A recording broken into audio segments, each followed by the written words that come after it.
Now y'all knew I was going to talk about this. We got Bilt 2.0, or as it is now called, Bilt 2.1. So what is going to happen in this video? Well, we're going to talk about what Bilt used to be when it was called 1.0, I guess. We're going to talk about the 3 cards that Bilt have now, the 2 ways you can get points from rent and now mortgage, which also include Bilt Cash. We're going to talk about that briefly as well. We're going to talk about the backlash that certain YouTubers have been getting. We're going to talk about whether or not I would get the card or not. Should you get the card? And who are these cards for? So let's get on with the video. Okay, so here we go. Before we jump into the meat of this video, notice how the title may have referenced something about you needing to watch this video. And the reason why I say that is because when it comes to this whole 2.0, 2.1 fiasco, it is entirely confusing, and I can understand that mistakes can be made from other YouTubers and other resources, and mistakes have been made because you may view these videos, depending on when you're watching them, you may say, wait a minute, that's off or that's incorrect. That's because Bilt made some changes to their program, yeah. And the other reason, because simply put, these other YouTubers and resources, not all of them, not most of them, but some of them, don't know what the heck they're talking about. Nevertheless, let's get on with the meat of this video. Now let's talk about what Bilt used to be. Bilt used to be issued by Wells Fargo. So they had one card and it was pretty goated. In fact, you could say it was too goated. But let me explain what the card used to be. The card had no annual fees. You earn points from rent without dealing with the transaction fee. Now this was rent, not rent and mortgage, just rent. Moving on, you need to make 5 monthly charges on the card in order for you to get points from your rent. So basically what people would do is they would just buy bubblegum 5 times within the month and boom, they could get their points from rent, which was pretty insane. There are other perks, but we won't go over it because there's no point, because that card no longer exists at this point in time, pretty much. So you have the original Bilt card.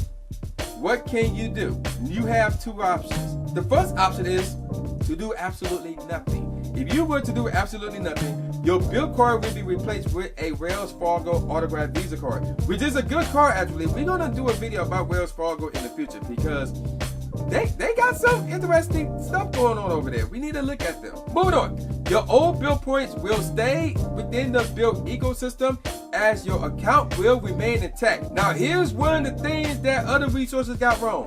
Google AI will say otherwise, which is incorrect. So right off the bat, if you were to look this up and Google AI said, oh, your account will be terminated or whatever the case may be, no. Or you lose your points, no.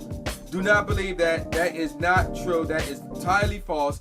Your old Bilt points will stay with your Bilt account, and your Bilt account will remain intact if you choose to switch your Bilt card over to a Wells Fargo autographed Visa card. So keep that in mind. Moving on, you also will receive no hard pull towards your credit history.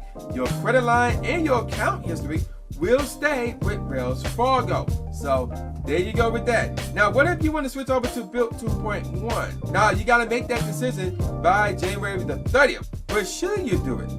We'll talk about that later in the video. Now, speaking of switching over to the card, here's the thing about that. It's not one card. It's actually 3 cards. So let's talk about those 3 cards, shall we? So we got the Bilt Blue card right here. So this is somewhat of a starter card that Bilt has because it has no annual fee. Now they do have a sign-up bonus where you're going to get 100 Bilt Cash as a sign-up bonus, and not to mention you're going to get the rewards where it's going to be 1 times the points on everyday spend. That's it. You're looking at flexible Bilt Cash where you can get 4% back on Bilt Cash on everyday spend, or housing only up to 1.25 times the points. We'll explain more about that later on. Now, feature benefits: cardholder exclusives, no transaction fees on housing payments, no forward transaction fees, cellular telephone protection, and stack rewards with neighborhood benefits. Now let's take a look at the mid-tier card, which is the Obsidian card. So this one have an annual fee of $95. You're going to get a sign-up bonus of 200 Bilt Cash. Now the everyday rewards will be the following: dining or groceries, it's your choice, and you're going to get 3 times the points from either one, whichever one you pick. If you do pick groceries, you're going to get up to $25,000 per year of spending to get 3 times the points. Once you reach that threshold or go beyond that, it's going to be cut down to 1. Travel, you're going to get up to 2 times the points, and everyday spending is going to be 1 time the points. The flexible Bilt Cash or housing only features will be there. Now the feature benefits will look like this: Cardholder exclusive, no transaction fees or housing payments. Again, that's going to be on all 3 cards, by the way. 100 Bilt travel hotel credit. This is applied twice a year, and you're going to get $50 statement credits for qualifying Bilt travel quarter hotel bookings. So that's pretty cool. Nothing about per semi-annual or anything like that, unless it's like in a fine credit, something like that. And you're going to get trip delay insurance and stack rewards with neighborhood benefits. Now, let's move on to the big boy, the upper tier credit card, which is the Palladium card. So this is the popular one out of the 3, and this will have a $495 annual fee. This one do have a welcome offer, so you're looking at 50,000 Bilt points as a sign-up bonus and its gold status after you spend $4,000 on purchases, excluding rent or mortgage, by the way, in your first 3 months of getting the card. You're also going to be getting $300 of Bilt Cash as a sign-up bonus. Now, you're going to get an everyday spend of 2 times the points, so this is going to be competing with the Capital One Venture X card. And then to talk about the flexible Bilt Cash or housing only fiasco, again, we're going to get into that later on in this video. Now, cardholder exclusive, again, no transaction fees or housing payments. $400 in Bilt travel hotel credit. So this is applied twice a year as $200 statement credit. Again, nothing about semi-annually, but again, there may be some fine print that may say otherwise. You're also going to be getting $200 of Bilt Cash awarded annually. Up to $100 of Bilt Cash rolls over to the next calendar year. We're going to talk about that later on in the video as well.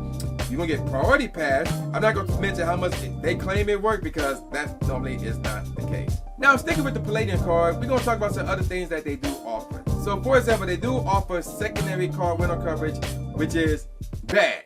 Like, that's not good. And I had to dig deep to actually find that. Now, we're going into the hotel credits. It is split up semi-annually. So, yeah, I did look that up. And, yeah, that is the case. It is split up by semi-annually. So, you have one to use between January and June. And the other one to use between July and December. So, there's that. And about the Bilt Card 2.0 program, here's the crazy thing about this, which is, to me, is a major no-no from Bilt. Each member can only have 1 Bilt card at a time. So you cannot get a combination of these 3 cards. So you can't get 2 of them. You can't get all 3 of them. You can only get 1 of them, which is a huge letdown. I'll explain that later on in the video. But you can be an authorized user on somebody else's account and get a different card from the one that you have. So for example, let's say you have your own Bilt membership and you got the Palladium card. Now, your girlfriend have a Bilt membership, but she got the Obsidian card. However, she can make you an authorized user of the Obsidian card. So that's pretty cool. And what makes that cooler though is you can update your settings so that rewards occur to the authorized user instead. So going back to the examples, my girlfriend have the Obsidian card and she made me an authorized user. Anytime I use my version of that card, those rewards will go to me, not her, me. So there is some way around that rule, but you needed a partner to do that for you. And y'all can probably, pay each other the favor, so I can make her authorized user, and whenever she uses her version of the Palladium card, the rewards will go towards her and not me. So yeah, fair trade. I recommend you do that. There is a way around that, but the fact that you have to do that is no brainer. Moving on to that, the primary account holder will still remain responsible for all charges and use of the card and can manage their authorized users directly in their Bilt account. So keep that in mind as well. And as of right now, you cannot product change. Now, that will change in the future most likely, but as of this moment in time, even though the card's not out yet, as of me recording and releasing this video, you cannot product change any of these cards. So whichever one you get, that's it. You got it. The only way to get rid of it is to straight up cancel it, which is I highly advise you not to do, to be perfectly honest. Unless you have no choice and it's something that is necessary for you. Now the biggest thing everybody's worried about, how to get points from rent and now mortgage, because now with the whole 2.1 fiasco, you can get points for not just rent but now mortgage. But how is it done? So here's the thing, they made some changes to this feature and now there's 2 options. Option 1, which is the new option, is to go with the tier system. So basically, what is that? So basically, it's where you get points based on how much you spend on non-rent, non-mortgage. So if you spend on groceries, dining, toys, electronics, clothes, shoes, gas, travel, entertainment, sporting events, stuff like that, anything except for housing and mortgage and rent, how you spent on that will determine on how many points you can get from your rent. So let's look at the formula for this. So you take however amount your rent is, and you go time it to the percentage of your rent on non-housing spend, and that will determine the amount of points you get from your rent and mortgage. So we're gonna give you their chart. So if you wanted to get half of the points from your rent or mortgage, then you need to spend at least 25% of your monthly rent. If you're trying to get 0.75 times the points, then you need to spend at least 50% of your monthly rent. If you're trying to get all the points, then you need to spend at least 75% of your monthly rent. But if you're trying to go over that and get 1.25 the points from your rent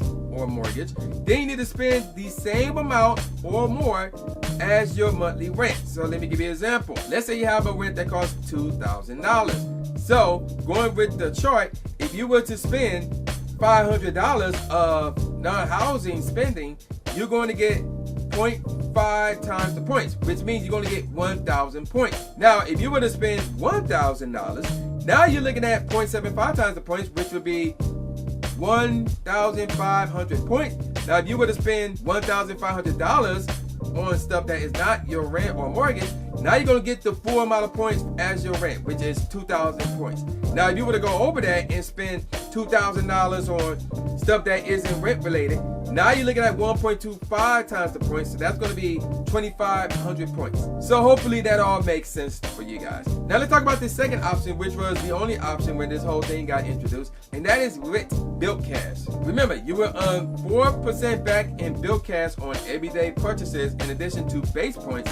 Think of Bilt Cash as choosing your own rewards, and they did reveal everything you can do with Bilt Cash. That's a whole separate video in itself right there. With Bilt Cash, you can pay your full rent or mortgage every month with no transaction fee, and you can use as little or as much of your Bilt Cash to increase the total points you earn on housing that month, and you do not ever pay anything out of pocket. You can also redeem Bilt Cash dollar for dollar for monthly credits across the Bilt ecosystem with monthly merchant specific caps, or for exclusive benefits like higher transfer bonuses and special access to experiences. Again, that's a whole nother video in itself. So what's the formula here? So you take the amount of Bilt Cash and you go divide it by 4%, which is 0.04, and that would equal the spend you need to make with their Bilt credit card, whichever one that you have.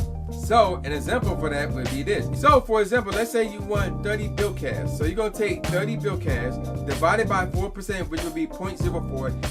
So once you do the math, the final outcome is that you would need to spend $750 to get 30 Bilt Cash.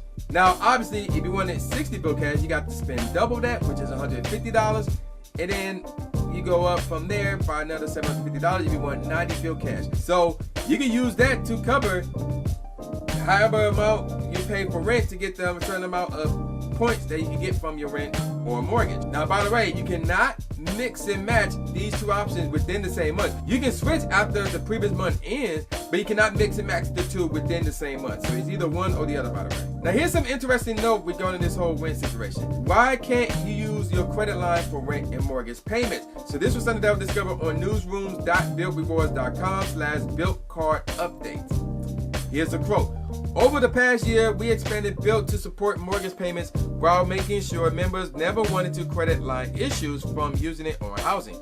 To make that possible, Bilt Protect, which automatically paying off housing charges on your card within 24 hours, is now required for rent and mortgage payments.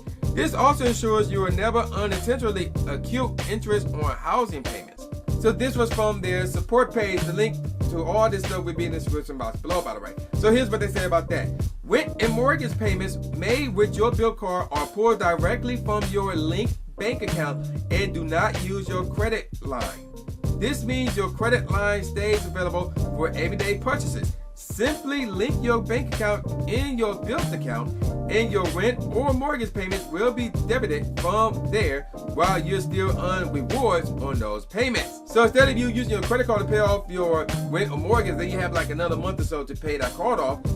That mug is directly taking it from your bank. So keep that in mind. Now, they talk about how to use Bilt Cash. So again, they talk about many different ways, dining, travel, stuff like that. But there's actually one thing that I want to turn your attention to in terms of the whole using your Bilt Cash fiasco, and that is Point Accelerator. So when you enable that, you're going to get a +1 times bonus points on all everyday spend for the next $5,000 following activation. Exclusively available to the Obsidian card and the Palladium card. So this will cost 200 Bilt Cash, up to 5 activation annually.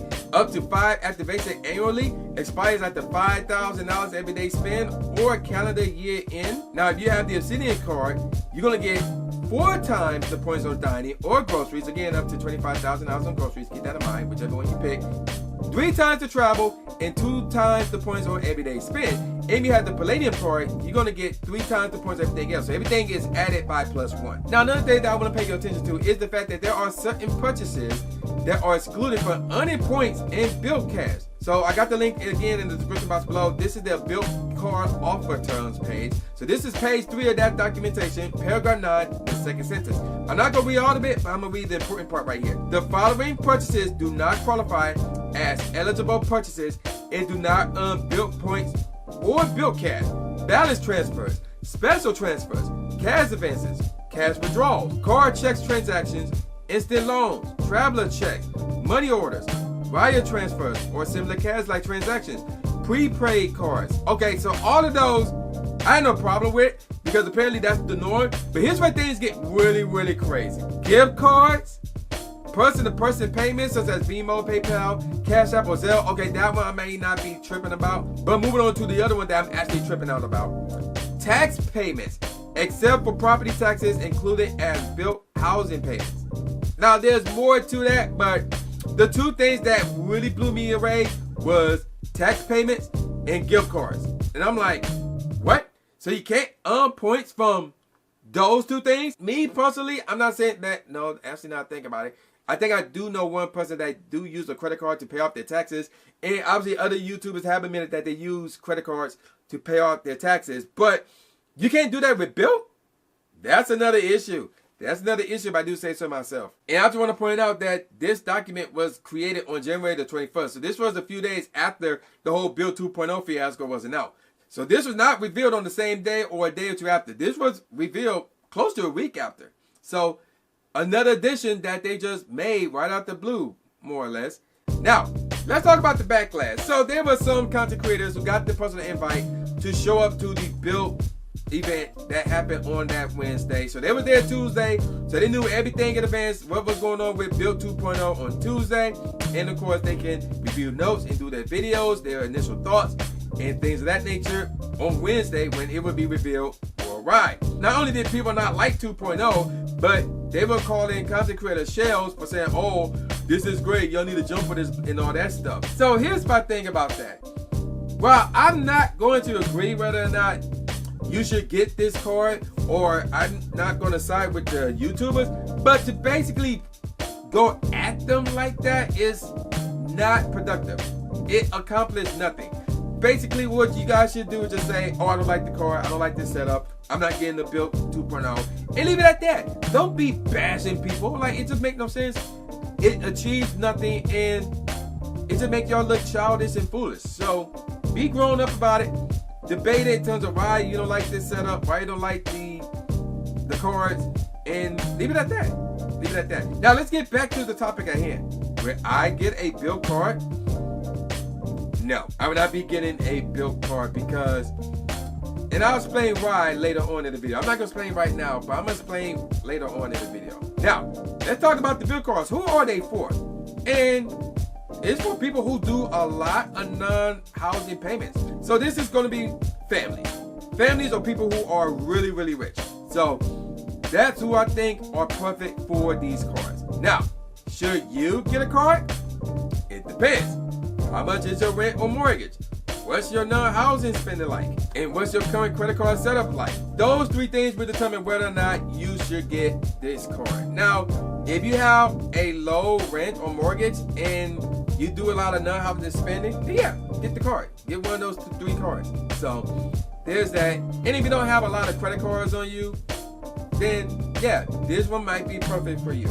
But now the question is, which card should you get? And I'll be perfectly honest, I do not see any reason at all to get the blue card. To me, even though it's no annual fee, so it won't necessarily harm you to have this card in the long run, but it's not going to benefit you either. There's no point in wasting time, wasting card history, your credit score to get the blue card. Don't mess with the blue card. Now, if you want the Obsidian card, then I hope that you dine out a lot, or you get a lot of groceries, or you spend a lot of travel, and you do not have the American Express Gold card or any card that gives you more points than this.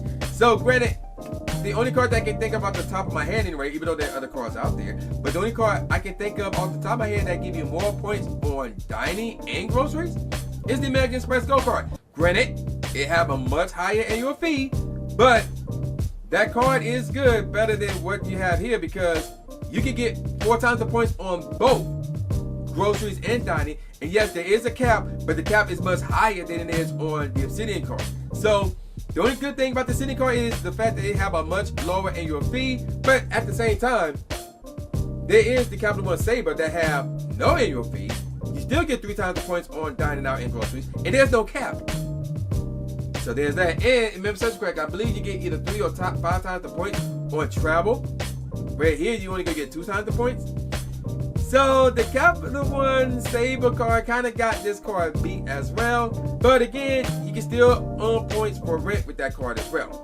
Now, if you want the Palladium card, that will be dependent on if you're going to be doing a bunch of non-category spending. So if there's no card that covers the categories that you normally spend on, yeah, get this card. Get this card. Otherwise, I would say no. But basically, my overall verdict is this. And this is the main reason why I would not be getting this card. I would say you shouldn't get this card either. Or any of these cards, for that matter. Why is that? Number one, it's too confusing. Now, even though I explained it to the best of my ability in terms of how to get points from rent or mortgage and stuff like that, it's just too confusing nevertheless. There's a certain amount of spend that you have to make. And remember, the example that I gave is based on $2,000. Like, I can give you an example based on $1,000 or $3,000. But what if your rent was like $2,355? How are you going to do that math? That is too much math. And granted, I'm a math guy. I consider myself a math guru. But that right there is just too much math. And you shouldn't have to go through all that just to determine whether or not you can make the necessary spending on one card. Not a combination of, but one card just to get points from rent or your mortgage. To me, just it's way too much. It's way too much. Number two, constantly changing or making additions. So again, I talked about that documentation that they released on January the 21st, a few days after Bilt 2.0 came out, and really a few days after Bilt 2.1 came out. So they're constantly changing, they're constantly making additions. And in fact, little did I knew, they were actually doing this going back to Bilt 1.0. So Bilt have a habit of making changes and making additions, and some of these changes they won't even announce. So it's like, no, you cannot be trusted. So if I want to join your program because you have this, but then 3 months down the road, you're gonna make changes behind my back to the things that I actually like, now I'm stuck with something that I don't like. So no, they can't be trustworthy. They cannot be trustworthy. And the third reason is Bilt wants you to abandon every other credit card setup just to use, again, one card in order for this to make sense. And to me, it makes no sense. Like, you should not be using just one card, especially if you're trying to be in the credit card game. Now, I understand that Bilt transfers partners are the best. Like, they're clearly the best. Now, is it like yay high? No, but they're still the best nevertheless. But at the same time, it's not worth going through the headaches, going through the confusions, going through the last minute changes, the last minute additions, and the changes and additions made behind your back for you just to get points for you to mess with their transfer partner. It's not worth it. It's really, really not worth it. So overall, I say don't get any of these Bilt cards. The only exception to that rule, ironically enough, is if they change that rule saying that you cannot own more than one Bilt card. Again, there's a workaround that, but it requires you to get a partner and for them to get a Bilt card different from the one that you have. But again, if you're somebody solo like me, I can't mess with this. But again, they would have changed that rule to say, oh, you can own as many Bilt cards as you want in terms of the Obsidian, the Palladium. If you want to own both of those cards, again, the blue card, even with that rule out the way, don't get the blue card, waste of time. But if you were able to get those two cards, now we have a different story. We have a different story. So now we can incorporate these two cards with other credit cards to create some form of a setup where you can earn points from all these categories and still earn points potentially from your rent or mortgage. But until that time comes, assuming that time will come, I don't know, I highly advise you to not get any of the Bilt cards. That's my take on that. But again, if Bilt 2.1 makes sense for you, if you understand everything, if you're willing to go through the fact that they may make changes and make additions behind your back, under the rug, without you noticing right away, then go for it. Otherwise, I wouldn't mess with any of the Bilt cards. So that's my thoughts on Bilt 2.0. Let me know what you think in the comment section below, and I'm going to see you guys in the next one.